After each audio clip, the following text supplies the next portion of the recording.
si nous attendons jusqu'à l'aube, le châtiment nous atteindra. Amen. Amen. Allons dire au roi, voilà ce que nous avons vu. Voilà ce qu'il y a. Amen. Amen. Et le roi dit, non, les Philistins là, ils sont mauvais. Hein? Est-ce pas un piège? Ils savent que les lépreux là, si les ont tués, ils n'ont pas tué, ça c'est rien. Les lépreux peuvent faire quoi? Quand ses doigts sont coupés, ses pieds sont coupés, il est malade. Il peut faire quelque chose de guerre. C'est un piège.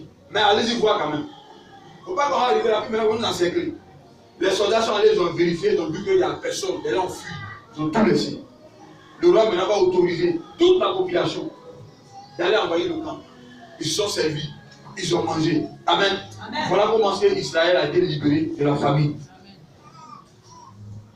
Mais supposons que les lépreux avaient gardé cette bonne nouvelle. Et qu'ils n'étaient pas venus informer le roi. Beaucoup d'Israélites allaient mourir de faim. Amen. Mais qu'ils ont venus dire au roi, par rapport à la nouvelle qu'ils ont apportée, des familles qui n'avaient pas à manger ont eu à manger. Ceux qui n'avaient pas des habits ont eu des habits. Ceux qui n'avaient pas de l'argent ont eu de l'argent. Alléluia. Amen. La bonne nouvelle, on ne la garde pas. On la publie. Si Dieu vous a fait du bien, publiez. Partagez avec d'autres personnes. C'est en partageant que Dieu est glorifié. Amen. Si vous priez, si vous jeûnez pour vous-même. Vous ne pouvez jamais jeûner pour Dieu. Vous ne pouvez jamais prier pour Dieu. Parce que celui à qui vous adressez la prière, c'est Dieu. La prière, le jeûne, c'est pour ton propre intérêt. Mais quand tu vas parler de Dieu, c'est dans ça que Dieu bénéficie. Il est important que ma soeur, ce que Dieu a fait dans ta vie, tu puisses partager avec tes soeurs, tes frères et tes amis à côté. Parce que toi-même tu sais que Dieu t'a fait passer de la mort à la vie. Et tu sais que celui qui n'a pas Jésus-Christ, quand il meurt, il va en enfer. Tu es au courant. Mais il y a ta soeur, il y a ton frère à côté de toi qui vit mal, qui est lié par les démons, qui est instrumentalisé par Satan. Tu le regardes, tu dis rien, il est en train de mourir. Tu n'es pas en train de bien agir. Tu n'es pas en train de bien agir. Dieu n'est pas content de toi. Et ils ont vu que s'ils n'allaient pas là, Dieu allait les châtier. Amen. Amen. Ne dis pas, mais moi là, je ne sais pas parler français. Moi, je ne sais pas lire la Bible. Bon, lui la Bible là, s'il avait pu me poser question, comment je vais répondre? Mais les peuples n'ont pas regardé le handicap. Ils n'ont pas regardé le mal qui était dans leur vie. Alléluia. Ils ont dit, nous allons partir. Si on doit mourir, on doit mourir. Si on doit vivre, on va vivre. Et ils sont partis. Dieu les a utilisés pour sauver des familles de la famine. Dieu veut t'utiliser pour sauver des vies. Dieu veut t'utiliser pour sauver des jeunes gens du blocage, pour sauver des jeunes filles de la prostitution, pour sauver des hommes de la sorcellerie, pour sauver des hommes de l'enfer. Regardez combien de fois le diable a besoin d'instrumentaliser les hommes. Regardez ce qui se passe. Des jeunes gens qui prennent des machettes et qui découpent des gens. C'est l'œuvre du diable. Vous voyez drogue dans cela. Ce n'est pas seulement la drogue, mais c'est Satan qui les possède. Et ils sont en train de faire l'œuvre de Satan. Ils sont en train de faire l'œuvre du diable. Mais toi, si tu te lèves et que tu vas avec ces jeunes gens et que tu leur prêtes la parole et qu'ils abandonnent, tu auras sauvé une vie et tu auras permis la liberté dans le passé. Il ne faut pas avoir peur. Parle. Qu'est-ce que Dieu a fait dans ta vie? Une bonne nouvelle, on ne la garde pas. C'est pourquoi vous avez vu le paralytique, celui qui était malade depuis combien d'années? 32 ans. Non, l'aveugle, Bartimée. Quand on a ouvert ses yeux, Jésus a dit, il ne faut pas le dire à quelqu'un. Mais Bartimée, c'est une bonne nouvelle, on ne la garde pas. Bien que Jésus a dit, ne garde pas, ne dis pas à quelqu'un, il est allé. Et quand on lui a demandé, mais comment tu as fait pour avoir la vue? Il dit, l'homme qu'on appelle Jésus a appliqué la boue dans mes yeux. Et il m'a dit d'aller me laver, comment on appelle ça? À la piscine de Silué. J'ai lavé mon visage et j'ai commencé à voir. Et puis ils ont dit, mais c'est un pécheur? Tu ne sais pas que c'est un pécheur? Amen. Amen. Il dit, qu'il soit pécheur, je ne sais pas. Qu'il soit mauvais, je ne suis pas au courant de ça. Il y a une chose dont je suis au courant. C'est que moi, avant, là, je ne voyais pas. Aujourd'hui, je vois. Amen. Alléluia. Amen. On dit, mais c'est Jésus. Mais vous ne voulez forcément qu'il dise non, ce n'est pas Jésus. Il dit c'est Jésus qui m'a ouvert les yeux. Je ne peux pas dire le nom de quelqu'un d'autre. Il faut le dire à ses parents. Mais vous pensez que c'est vraiment Jésus? Et ses parents disent, lui-même il est grand, demandez-lui, voilà le vote qui est là. Amen. Amen. La bonne nouvelle, on ne la garde pas. Tant que tu vas la garder, tu agis mal. Dieu ne sera pas content de toi. Amen. Dieu veut t'utiliser. Vous êtes venus ici, là, ce n'est pas pour rien. C'est parce que vous avez quelque chose à faire pour le royaume de Dieu. C'est pourquoi Dieu vous a choisi. Amen. Vous n'êtes pas des gens comme ça. C'est vrai, peut-être que dans ta famille, on t'a rejeté. On ne te considère pas. Mais à partir du moment où Dieu t'a appelé là, tu deviens un instrument de gloire entre les mains de Dieu. Amen. C'est pourquoi il faut que tu parles de Dieu. C'est quand tu vas commencer à parler de Dieu, à témoigner de la grandeur de Dieu, de la puissance de Dieu, que ceux qui ne croyaient pas en Dieu et qui t'avaient rejeté vont commencer à suivre Dieu à cause de toi. Amen. Tu peux être un instrument de gloire pour sauver ton village, pour sauver ta famille, pour sauver tes frères, pour sauver ton quartier. Parle, parle, parle seulement. Tu ne peux pas gagner tout le monde entier, mais tu peux gagner une seule personne. Amen. Si les lépreux s'étaient tus, les gens allaient mourir de famine en Israël. Si nous tenons des milliers d'hommes et de femmes vont aller en enfer. Si nous ne parlons pas, le diable va continuer de travailler. Si nous n'agissons pas, les démons vont commencer à envahir la terre. D'abord, la terre est couverte de ténèbres. Quand nous prenons 1 Jean chapitre 5, le verset 19, la Bible dit, le monde entier est sous la domination du diable. Le monde entier est dominé par Satan.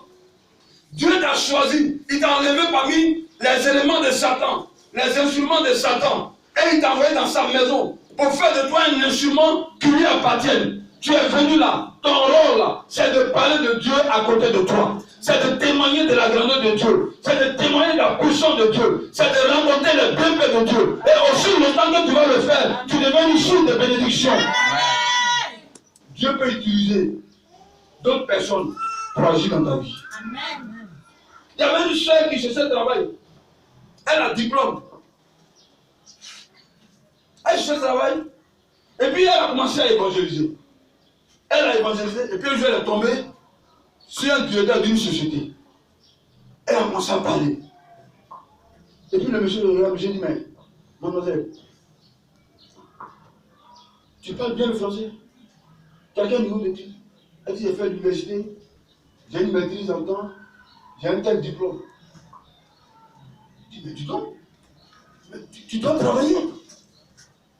Il faut qu'on te trouve du travail. Amen. Amen. Alléluia. Amen.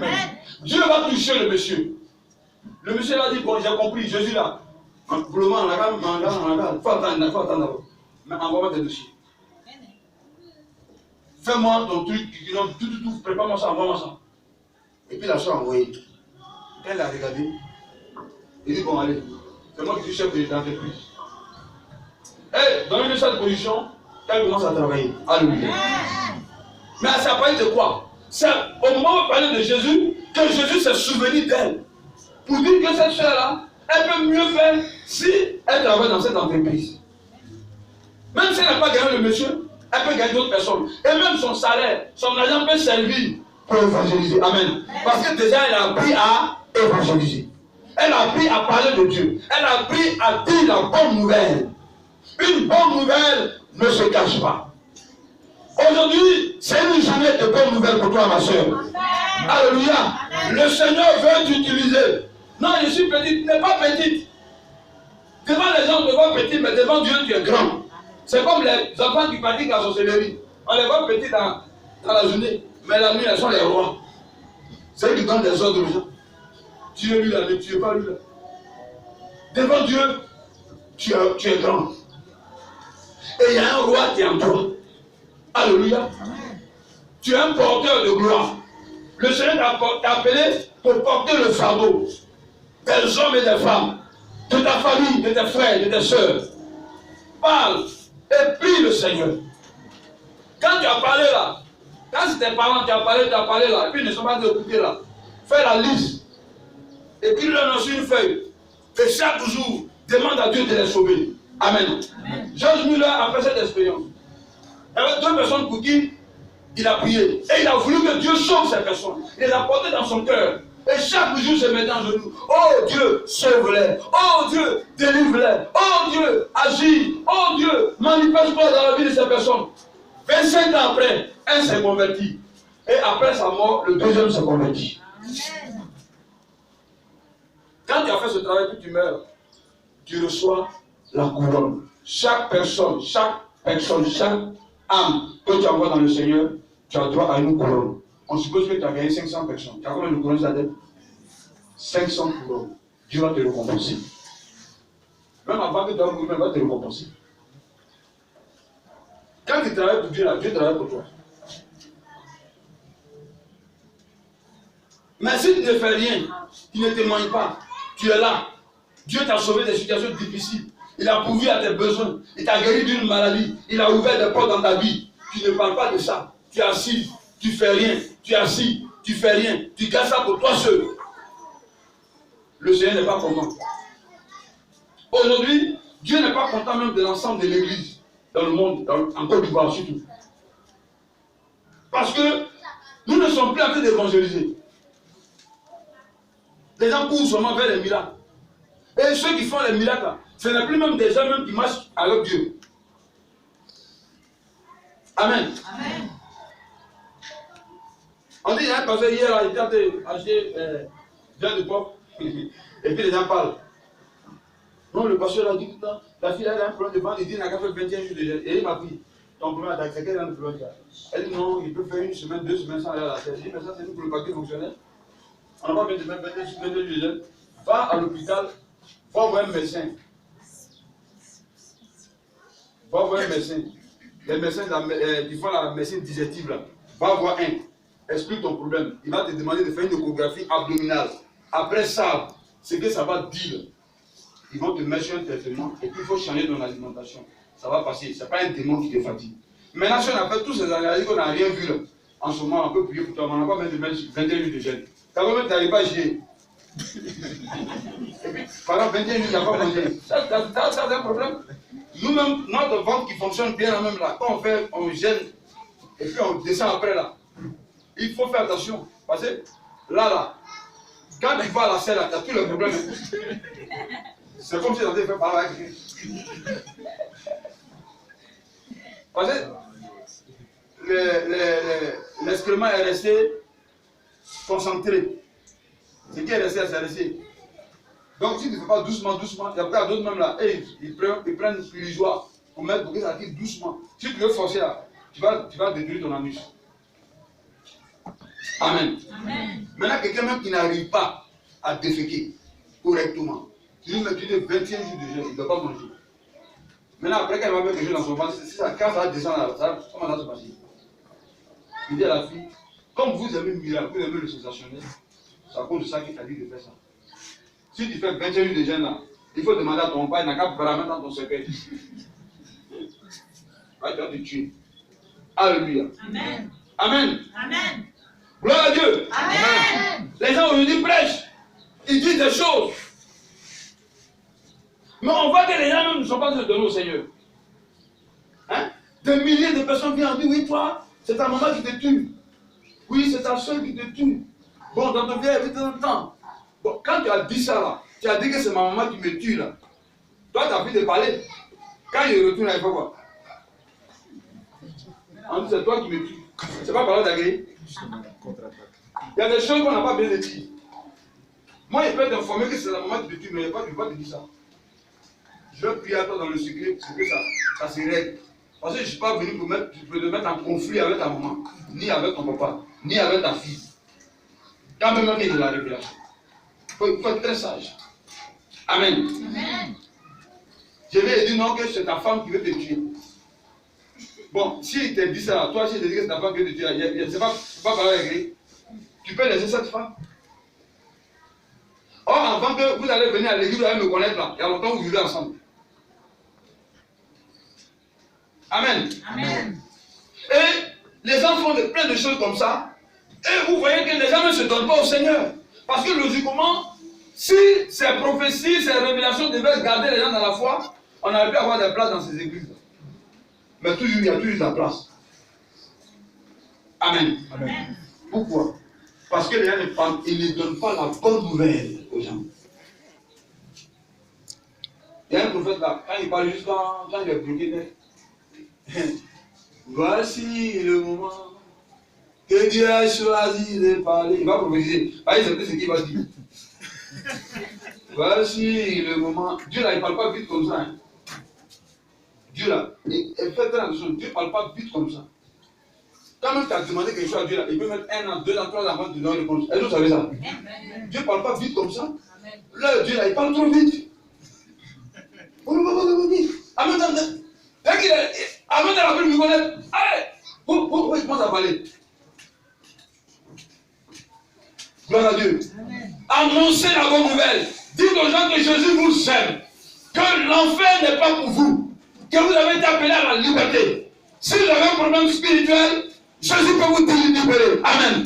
Si vous avez tel problème, Jésus est capable de vous délivrer. Je n'ai pas besoin de connaître ton problème. Mais si tu as un problème, viens, ma soeur, mon frère, nous deux, on va s'accorder. Parce qu'il a vu dire que quand deux personnes s'accordent et ils demandent de faire, Dieu intervient. Alléluia. Amen. Mais il veut te dire, il dit non, c'est ton mari qui te tue.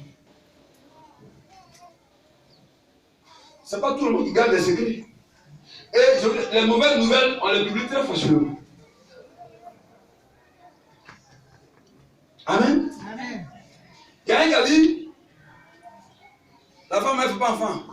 Il dit, on va venir, après, je vais sanctifier son appareil génital. Il prend une. Femme qui n'est pas ta femme, toi tu prends une, et puis tu, avec tes doigts là, tu mets ça dans sa partie génitale. Ce que tu es en train de faire dans la maison, ce n'est pas pornographie. Tu es en train de l'exciter. Ça veut dire que tu veux coucher avec elle. Quand le gars m'a dit ça, il dit, il faut dire au mari de la femme là que le monsieur a couché à sa femme. C'est ça. Pour coucher à la femme, c'est pas comme ça qu'on commence. Il a couché avec ta femme. Là, ta femme, elle n'a qu'à dire la vérité. C'est maintenant, là, nous, on donne notre révélation aussi. Ta femme, là, elle n'a qu'à dire la vérité. Voilà. Nous, là, voilà notre révélation. Ta femme, là, elle n'a qu'à dire la vérité. Le monsieur a couché avec elle. Elle t'a dit ça, elle dit oui. Le monsieur a couché avec elle. Ça, là, elle va jamais te dire ça. Parce que ça essaie de dire que le monsieur a couché avec elle, là, c'est fini. Et vous voyez les scènes que les gens font. Est-ce que Dieu peut sauver une personne? Est-ce que moi, si je dois prier pour une femme qui ne fait pas d'enfant, j'ai besoin de prendre une pour mettre ça sur son appareil génital? Est-ce que j'ai besoin de ça? Je dis, Seigneur, voici la femme, elle ne peut pas enfant, soit elle donne enfant. Il faut libérer ses entrailles, elle va faire enfant. Le Seigneur va le faire. Ça, simplement, ça se passe. Amen. Amen. Quand il y a l'onction sur toi là, on t'annonce la bonne nouvelle. Dieu va t'accompagner par les miracles. Amen. Ce n'est pas le pasteur seulement qui doit prier pour les gens. Moi, il dit aux gens ici, si vous inspirez quelque chose, prenez vos responsabilités, engagez votre programme, priez pour les gens. Si toi tu as prié pour quelqu'un qui a marché, on va jamais parler de toi. Tout cela, tout ce que vous voyez là, on appelle les héros sans nom.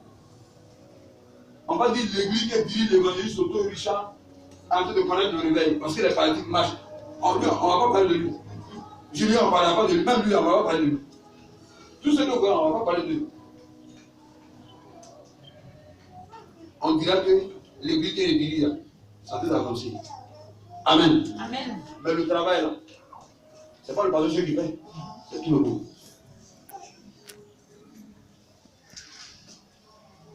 Donc mes frères et mes soeurs, vous avez été appelés à faire l'œuvre de Dieu. Vous avez quelque chose en vous que le monde doit recevoir. Tu peux aller prier pour un malade, il va te guérir. Amen. Tu peux prier pour quelqu'un qui a des problèmes. Ça c'est réglé. Tu n'as pas besoin d'appeler le pasteur. Oui, allô, pasteur. Bon, il y a un monsieur là, je l'ai vu là. Il a tel problème, est-ce que tu n'es pas venu prier pour lui? Bon, et toi maintenant, tu fais quoi? Tu as reçu le Saint-Esprit aussi bien que moi. Tu fais quoi? Tu as les dons dans ta vie. Tu fais quoi? À quel moment, toi, Dieu va t'utiliser? Si tu dois faire appel au pasteur, si tu dois faire appel à l'évangéliste, si tu dois faire appel au prophète. Mon Dieu, il y a des frères qui sont allés dans telle ville. Et ils ont évangélisé. Et les gens, les paralytiques ont marché. Des lépreux ont été purifiés. Des aveugles ont vu. Alléluia. Mais le pasteur va ouvrir ses bras comme ça. Oh mes frères, vraiment que Dieu vous bénisse. Merci pour ce travail. Merci au Seigneur. Parce que c'est quoi? C'est qu'on veut obtenir, c'est qu'il y a d'autres personnes qui s'ajoutent au royaume de Dieu. Ce n'est pas le royaume du pasteur. Dieu peut t'utiliser. Si Dieu a utilisé Rahab pour amener des espions à la protection et permettre à Jéricho de tomber, il peut t'utiliser. Rahab la prostituée. Est-ce que vous savez que Rahab la prostituée, elle est parmi la généalogie de Jésus-Christ? Vous savez ça? Elle est grand-mère de Jésus. Ah. On méprise. Moi, oui, je suis là, il ne méprise même pas quelqu'un. C'est pourquoi quand il dit que, si il dit que tu dis que tu vas payer là, il n'y a pas de dire parce que lui, il va payer. Je ne méprise pas quelqu'un même. Je sais que Dieu peut tuer n'importe qui.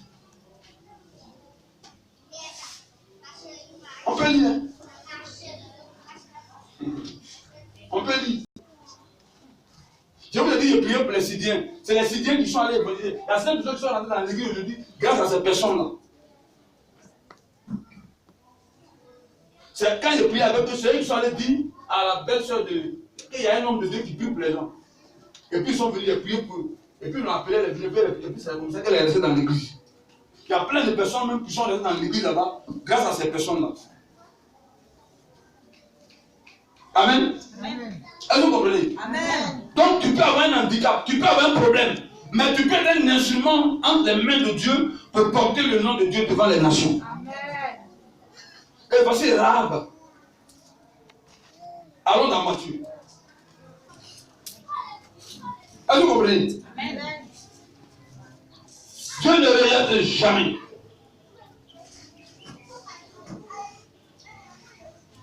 Un soulard peut être un instrument des mains de Dieu pour envoyer les gens à Christ. Un voleur, un brigand, Dieu peut les utiliser. Vous voyez ces gens, quand ils vivent mal, le jour où Dieu se saisit d'eux là, vous ne pouvez plus vous arrêter devant eux. La plupart des grands dieux que vous voyez là, rentrez dans leur histoire, vous allez voir que c'est des gens qui Satan a beaucoup utilisés. C'est pourquoi aujourd'hui, là, quand Dieu les utilise là, beaucoup de personnes ne peuvent pas comprendre la dimension dans laquelle Dieu les utilise. Je ne parle pas de ceux qui sont traités saints de la femme qui est au Ghana, la vieille femme qui est au Ghana, pas ça, ils sont déparés. Je parle de ceux qui ont réellement passé par la délivrance, qui sont repentis sincèrement et qui sont honnêtes dans ce qu'ils font. Dieu les utilise. Dieu veut t'utiliser. Mais comment est-ce que tu vas savoir que toi tu es un instrument des mains de Dieu si tu n'es pas en train de parler à Dieu, à quelqu'un? Si tu n'es pas en train d'essayer de prier même pour un malade, si tu n'es pas en train d'essayer même d'aller vers un drogué, une prostituée pour la moraliser, comment est-ce que tu peux savoir que toi tu peux être un instrument des mains de Dieu? Il y a ce qu'on appelle le leadership transformationnel qu'on fait à l'école de théologie. Quel abandon la magie, quel abandon le fétichisme. La Bible dit que le ciel se réjouit. Alléluia. Le ciel attend de se réjouir par rapport au témoignage aux hommes et aux femmes qui ont des épées. On ne garde pas une bonne nouvelle, on la partage. Est-ce que tu es prêt à partager la bonne nouvelle? Amen. Tu es prêt à partager la bonne nouvelle? Amen. On va se tenir debout.